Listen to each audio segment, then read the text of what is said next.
Airstrikes against the heavy weapons held by forces loyal to President Laurent Gbagbo lit up the skies over Abidjan. The UN, together with France, engaged in some earnest bombardment. Their engagement after hundreds of civilian deaths, hugely controversial, but the UN say they're not taking sides. We are completely impartial, militarily speaking. In addition to that, what we did was just implementation of our mandate to protect civilians. But then that sounds like you've taken sides. We have alerted them. They are also the ones who shot at our peacekeepers, which is a war crime in all international conventions. The UN now says the last chapter of the war is being written. Tonight there's a ceasefire and reports that President Gbagbo is negotiating the terms of his departure from power. One of his ministers, speaking from Abidjan, where he says he fears for his own life, admitted anything could happen now. Everything is possible. We've heard so many rumours from our enemies, from the UN. Our television channel has been attacked, so currently we can't broadcast, and so I can't confirm the possible departure of the president. For the president's enemies, the rebels loyal to Alassane Ouattara, this is the last stage of a carefully planned takeover. Their final assault began 2 weeks ago as they fought their way south across the country. They began moving from their base in Bouaké on March the 21st.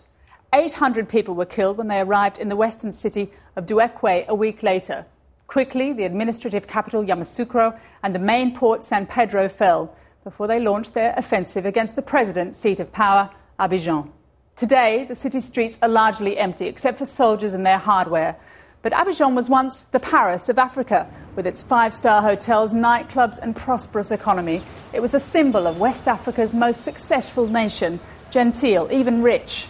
The country remains one of the world's leading cocoa producers. But a much-awaited election last year, delayed several times, has not brought any return to stability. Instead, Laurent Gbagbo and his opponent Alassane Ouattara, together with their respective armies, have torn the country apart.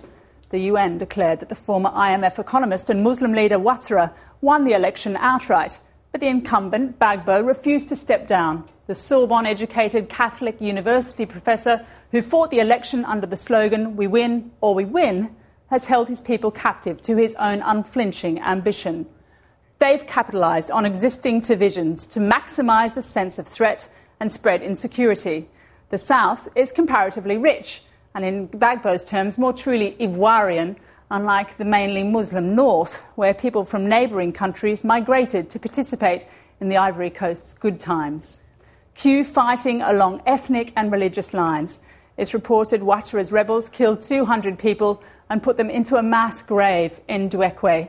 Other reports claim that Gbagbo's troops also committed atrocities. The region is worried, and with good cause. If the fighting becomes more widespread, tinged as it is with nationalist flavours, then nations like Burkina Faso might consider sending their own forces to protect their people. But tonight, what happens to President Laurent Gbagbo will decide what happens next to this divided nation. The people of Abidjan can only wait to discover whether the rebels with a history of violent reprisal will tomorrow become the guardians of their fate.